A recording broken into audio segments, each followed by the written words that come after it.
Една од причините заради кои електронските склопови се интересни е тоа што тие се технички решенија на многу наши потреби. Тие можат да бидат самостојни, аналогно-дигитални уреди или пак склопови во состав на посложени електронски системи, како во индустријата, домаќинствата, така и во еден современ автомобил.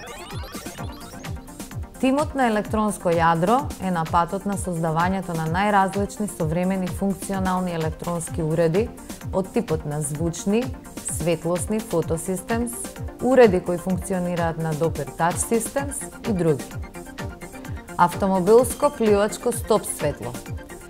Првиот член од тимот на електронско јадро го започнува процесот на создавањето на овој електронски уред.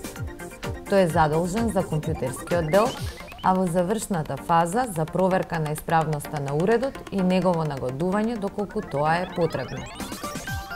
Процесот започнува со компјутерска обработка на електричната шема, проверка на незината исправност и изработка на монтажна шема. За ова се користи компјутерскиот програм AutoCAD, кој овозможува графичка визуализација на електронските компоненти на монтажната плоча, како и двострана визуелна проекција. Монтажната шема може да добие неколку верзии. Тоа пак директно зависи од умешноста и стручноста на изготвувачот дизајнер, кој секогаш се стреми кон миниатурни димензии, но со доволна просторност на електронските елементи заради евентуална интервенција. Паусот се отсекува по контурите на плочката и се предава на следниот од тимот на електронско јадро, задолжен за изработка на печатената плочка. Во компјутерската обработка се изработува и работилничкиот цртеж, кој ги обединува електричната шема и списокот на потребен материјал. Овој цртеж е единствениот потребен и доволен документ кој се печати и доставува до оној што го склопува и проверува уредот.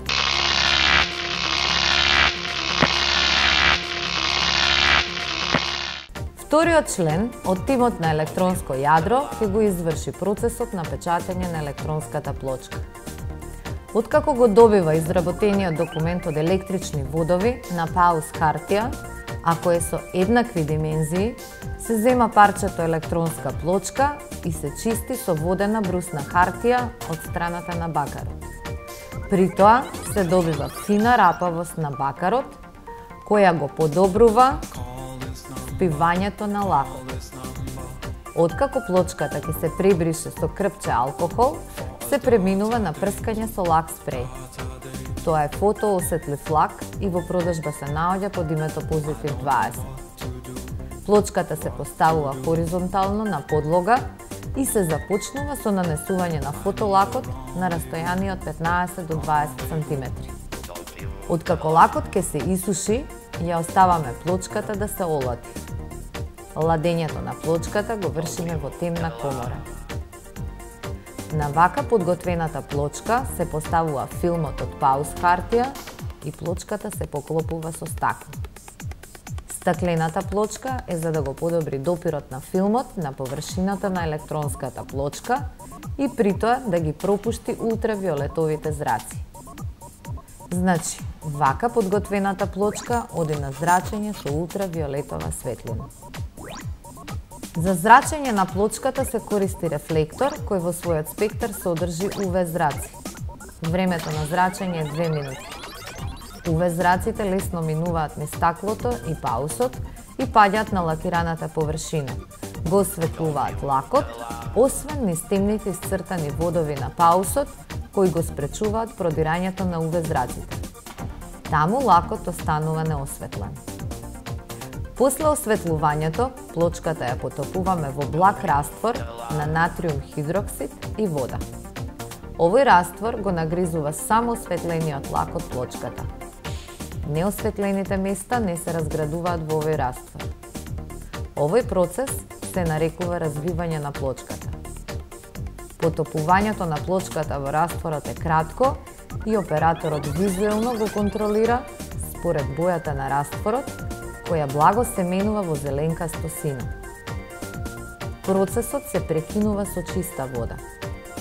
На овој начин се добива сликата на долната површина на монтажната шема исцртана со лак. Следната фаза е подготовка на раствор од солна киселина како нагризувач и 12% хидроген кој го забрзува процесот. Лакот е отпорен на киселината, така што ќе бидат нагризани само оние бакарни делови од плочката на кои нема лак. Водовите и лемните места ќе бидат заштитени од нагризувачкото дејство на киселината. Со благо бренување на садот, полесно се отстрануваат тенките парчиња бакар. Откако ќе се исплакне со вода, плочката се суши. Со помош на хартија, натопена во алкохол, се отстранува лакот со кој се покриени водовите. На овој начин се добива печатена плочка, подготвена за дупчење, кој ќе го изврши третиот член од тимот на електронско јадро.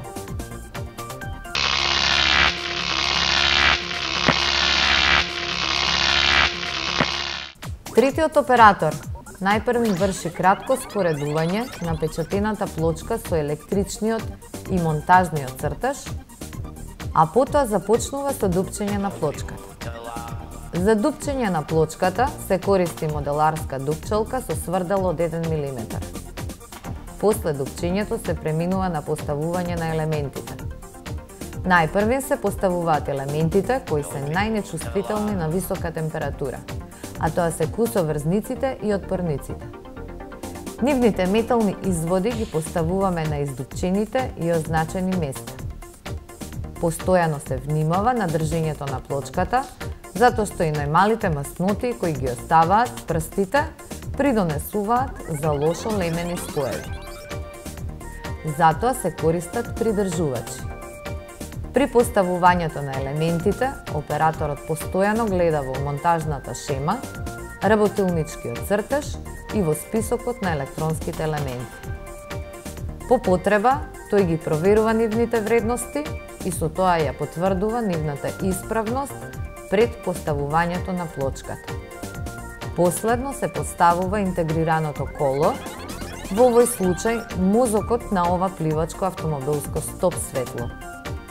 Колото го поставуваме на лежиште заради негова поголема сигурност од прегревање при лемење или негова евентуална замена при оштетување, бидејќи тој е најчувствителниот електронски елемент.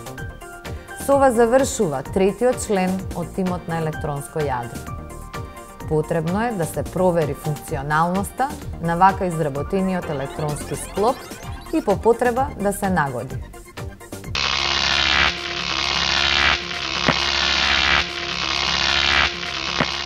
За проверка се користи напојување и осцилоскоп.